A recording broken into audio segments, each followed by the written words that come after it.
আমার ফ্লাইটটা মিস করে দিয়েছি। So I will give a surprise. দেখি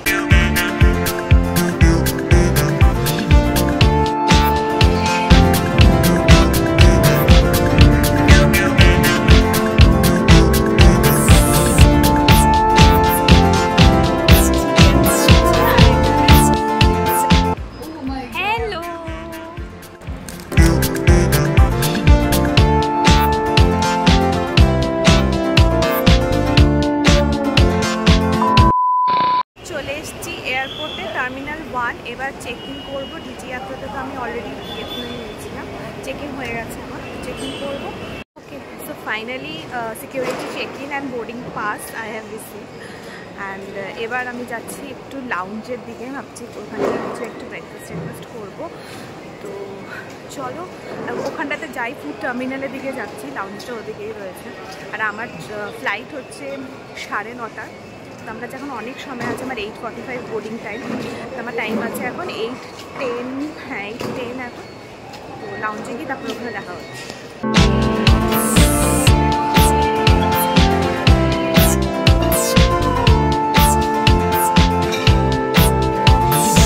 আমার লাউঞ্জে হয়নি বিকজ আমার ওই কার্ডটা মানে লিমিট ছিল না, বলতে মানে ওটা হবে না, জানি না কেন। আমি ওটাতে দেখেছিলাম যে হবে, নেটে দেখেছিলাম, বাট এই কারণে এখানে কেন হলো না সেটা বুঝতে পারছি না। তো সেই কারণে হলো না। আর যদি ওখানে খেতে হয় তাহলে 1500 রুপিস লাগবে, যেটা আমি দেবো না, একদম বেকার। বিকজ আমি তো অত কিছু খাবো না 1500-এর মতন জিনিস। তো ওই জন্য আমি আর কিছু ওখান থেকে খাইনি। আমি নিচে নেমে এসেছি, নিচে এখানে রেস্টুরেন্টে কিছু একটা স্যান্ডউইচ কিনে খেয়ে নেবো, বিকজ এখন আমার সকালে খুব একটা খিদেও পাচ্ছে না। আর আমি পৌঁছে যাব, তো আমি ওখানে গিয়ে খাবো। অ্যান্ড আমি একটা জিনিস ভাবছি, এটা তোমাদের সাথে একটু পরে ডিসকাস করতে। তো চলো আগে খেয়ে নিই, বিকজ খুব খিদে পাচ্ছে। তো দেখি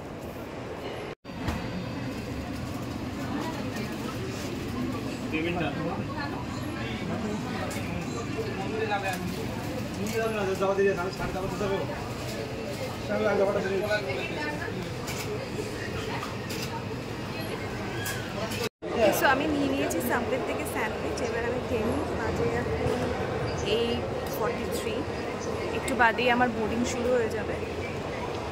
ওকে, সো আমি এখন বোর্ড করবো। বাজে এখন 8:55। আর আমি একটা জিনিস ভেবেছি, সেটা হচ্ছে আমি আমার বেস্ট ফ্রেন্ডের বাড়িতে যাচ্ছি, which is in Mumbai. And okay, so আমি ওকে বলবো যে আমি আমার ফ্লাইটটা মিস করে দিয়েছি। So I will give a surprise. দেখি, বাট আমার একটুখানি ভয়ও লাগছে, কারণ এইসব বললে আবার সত্যিকারের ফ্লাইটটা মিস হয়ে যায়। তো আমি বোর্ড করছি, অ্যান্ড ইটস গেট 104, আমার বোর্ডিং গেট নাম্বার। তো লেটস গো।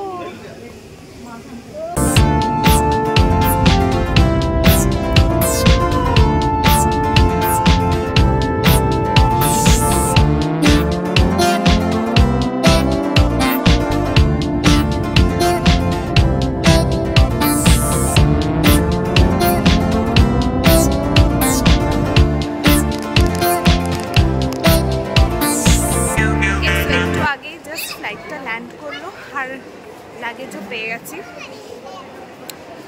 অনেকক্ষণ বাদেই লাগেজটা পেয়েছি, জাস্ট লাগেজটা পেলাম। এবার ক্যাব ধরে ওর বাড়িতে যাব।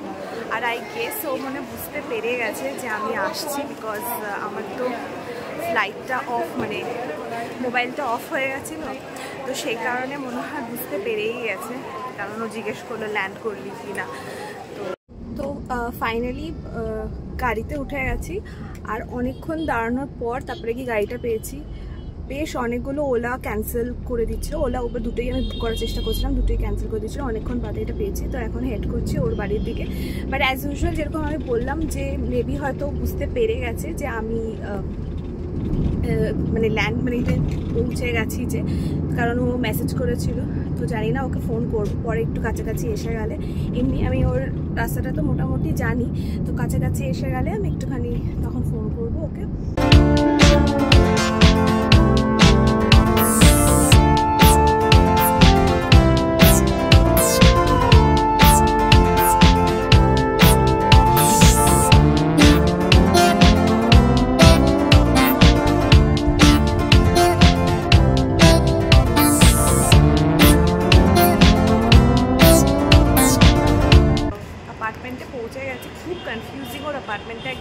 রাস্তার উপরে।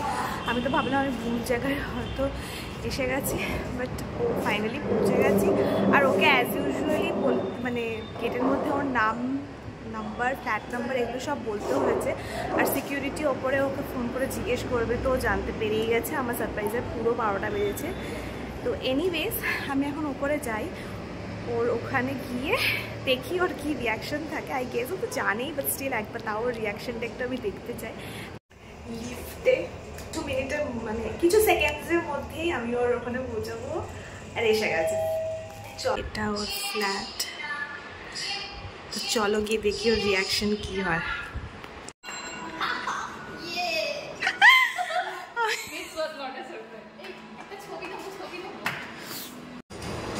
ঢুকে গেছি ওর বাড়িতে, আর ও এখন আমার জন্য রান্না করছে। এই দেখো গিন্নিমা রান্না করছে।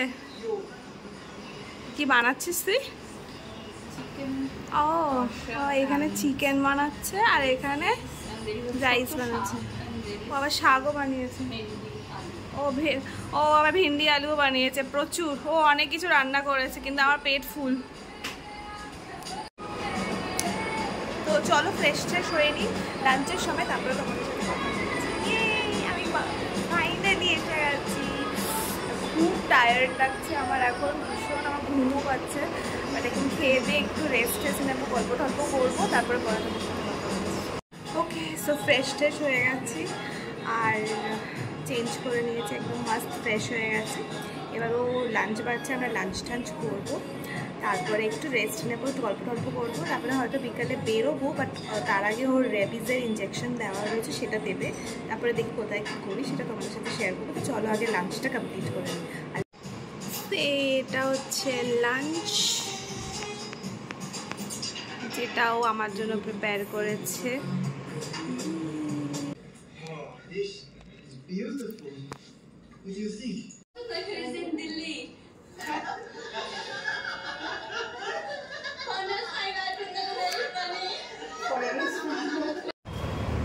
এখন আমরা বেরোচ্ছি আর যাচ্ছি ওকে নিয়ে হসপিটালে। ওকে ইঞ্জেকশন দিতে হবে বলে সেই কারণে। আর যদি কোথাও টুকটাক একটু যাই তো সেটা করবো। এখন অটো এসছে, অটো করে যাচ্ছি। ওইটা কি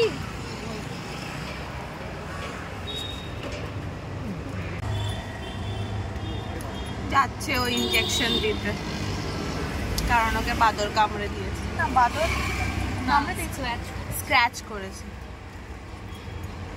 তো এখানে কতটা দূর? 10 মিনিট দেখাচ্ছে।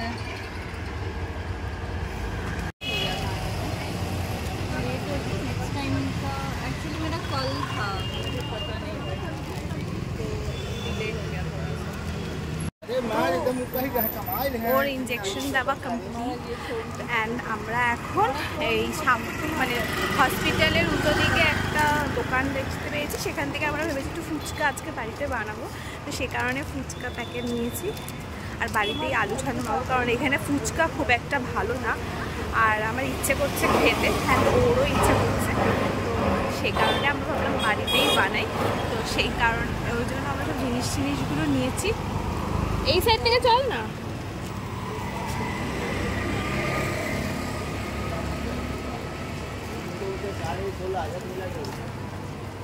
এখন নিতে যাচ্ছি আমরা লেবু, ধনেপাতা। এখানে পাবি লেবু আর ধনেপাতা নিতে যাচ্ছি। নিয়ে টিয়ে তারপরে আমরা বাড়িতে একটু আগে আমরা ঢুকলাম, আর এখন আমরা একটু চা খাবো, তারপরে নিজে ফুচকা প্রিপারেশন শুরু করবো। ফুচকা বাড়ি থেকে কিনেই নিয়ে এসেছি, এবার আলু আর জলটা বানাবো। এখানে সত্যি কথা বলতে কলকাতার মতন যেরকম এত ভালো ফুচকা থাকে এখানে একদম না। এখানে মানে ওই মটরটাকে সিদ্ধ করে রাখা রয়েছে, পুদিনার জল সেটাকেই দিয়ে ফুচকা তৈরি করে, পানিপুরি যেটাকে বলে, যেটা আমার একদম দেখে ভালো লাগছিল না। সে কারণে আমি একদম ট্রাইও করবো না ওটা মানে কোনো দিনও। সো আমরা ভাবলাম যে বাড়িতেই একদম কলকাতা স্টাইল ফুচকা বানানো যায়। তো সেই সব প্রিপারেশন সব কিছু নিয়ে এসেছি। অ্যান্ড আর বলতে গেলে খুব ঘুমও পাচ্ছে, বাট ঘুমালে হবে না, এসব একটুখানি করবো, আদারওয়াইজ তো মানে মজা না করলে কি আর হলো এসে ভ্যাকেশনে। তো চলো, ও মনে হয় ফ্রেশ ট্রেশ হতে গেছে, সন্ধে টন্ধে দেবে, তার আমি মিনওয়াইল চাটা বানাই, চা খাবো, একটুখানি গল্প টল্প করবো, দেন ফুচকা প্রিপারেশনের আমাদের সাথে কথা হবে। আর আজকে আমি আমার ইনসিস্ট করাতেই একটা চ্যালেঞ্জ ভিডিও মানে একটা কম্প্যারিজন ভিডিও করব, সেটা আমার শর্টস চ্যানেলে মানে শর্টসে আসবে। শর্টস ভিডিও খুব তাড়াতাড়ি আপলোড হবে সেই কম্প্যারিজন ইয়ের ফুডটা। তো কী সেটা তোমরা তখনই মানে শর্টসেই তুমি দেখতে পারবে। তো প্লিজ দেখো, আর যারা যারা সাবস্ক্রাইব করোনি তাহলে প্লিজ সাবস্ক্রাইব করো আমার চ্যানেলটা, আর stay tuned for the Mumbai diaries. তো চলো,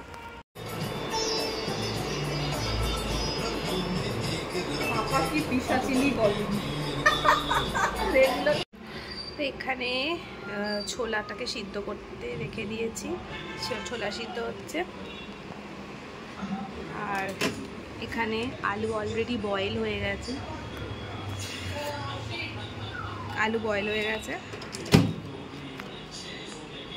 তো ফুচকা টুচকা বানাবো এখন। ছোলাটা সিদ্ধ হয়ে যাক, একটু ঠান্ডা ঠান্ডা হয়ে যাক, তারপরে ফুচকা প্রিপেয়ার করবো।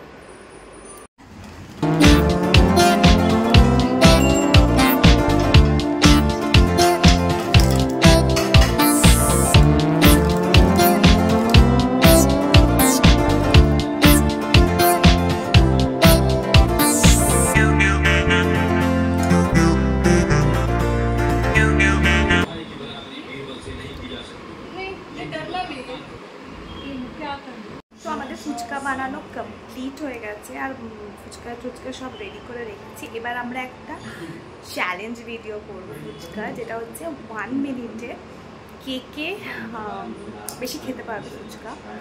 তো আলু ভরা থাকবে ফুচকার ভিতরে, জাস্ট জল দিয়ে খেতে হবে, 1 মিনিট টাইম। তো কটা খেতে পারবে সেটা দেখতে হবে, সেটাও আমি একটা শর্টস ভিডিওতে আপলোড করবো, বাট ওটার কিছুটা গ্লিমস আমি এখানে দেবো।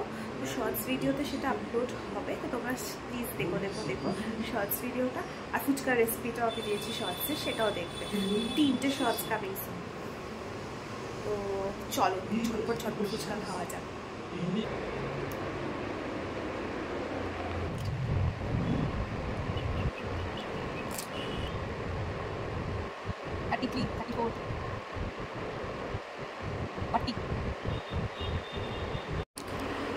তো আমাদের ফুচকা চ্যালেঞ্জ কমপ্লিট, আর আই এম দ্য উইনার। আমি 7টা খেয়েছি আর ও খেয়েছে 6টা। তো বাদ বাকি ফুচকাগুলো খাবো আমাদের কলে, মানে ওই পারের কলে আরেকটা ফ্রেন্ড রয়েছে যে আসতে পারেনি মুম্বাইতে, বাট আমরা তাকেই মুম্বাইতে ডিজিটালি ইনভাইট করে নিয়েছি। তো সেও ফুচকা নিয়ে এসে গেছে, আমরাও ফুচকা নিয়ে এসে গেছি, একসাথে মিলে ফুচকা খাবো। তো চলো আগে ফুচকাটা খাই, তারপরে পরে ওটা দেখছি। আর আমাদের ওই ম্যাগি এটাও কিনে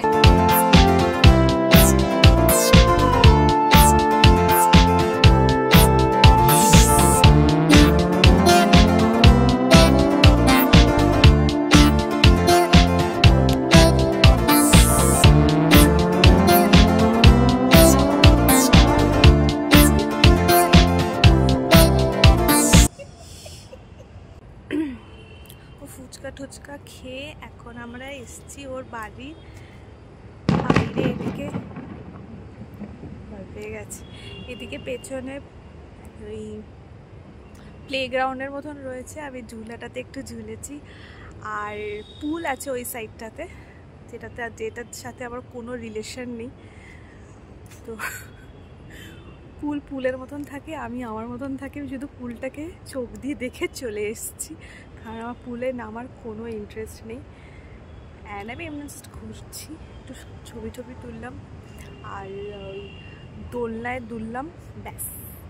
তারপরে এখন মেবি হয়তো একটু কিছু ডিনার করবো, যেটা আমার ওই ম্যাগি ওই চ্যালেঞ্জটা বলছিলাম, সেটা মানে ওই কম্পেয়ার ভিডিওটা সেটা করার রয়েছে, তো সেটা করব। তারপরে সব কালকে উঠতেও হবে তাড়াতাড়ি, কারণ কালকের থেকে মানে আমরাও একটু ঘোরাঘুরি স্টার্ট করব। তো কালকে কোথায় যাই সেটা কালকেই তোমাদের সাথে ডিসকাস করবো। তো চলো আমি একটুখানি ঘুরি। এই যে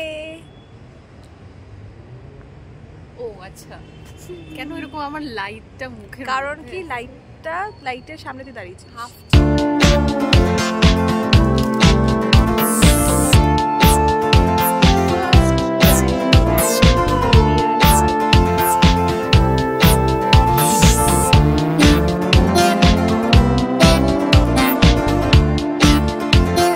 চ্যালেঞ্জ করলাম, কম্প্যারিজন ভিডিও করলাম ম্যাগি ভার্সেস ইপ্পি। আমার একটাও সেরকম ঝাল লাগেনি, ম্যাগিটা তাও একটু ঝাল ছিল, বাট ইপ্পিটাতে একদমই ঝাল না। মানে ছোটো বাচ্চারা খেয়েও বলবে যে একদম ঝাল না, নামেরই খালি কোরিয়ান ইপ্পিটাতে। ম্যাগিটা তাও একটু স্পাইসি লাগছে। আমরা মানে ওই অয়েলটা, যে চিলি অয়েলটা ছিল সেটা কম দিয়েছি, কারণ অনেক রাত হয়ে গেছিলো, বেকার পেট খারাপ হয়ে যাবে, সে কারণে বেশি চিলি অয়েল দিইনি। তাতেই মানে মোটামুটি ঝাল আছে। তো এখন আমরা সেটাই খাচ্ছি। ডিনার এটাই আমাদের ডিনার, বিকজ ফুচকা খেয়ে অলরেডি পেট ভরে গেছে, তার আগে চা টা অনেক কিছু খেয়েছিলাম। তো এটাই আমরা ডিনার করে শুয়ে পড়বো। কালকে আমাদের বেরোনোর রয়েছে, 9টা সাড়ে 9টা নাগাদ বেরোবো। কোথায় যাচ্ছি সেটা কালকের ব্লগে তোমরা জানতে পারবে। তো চলো, till then tata, take care, good night.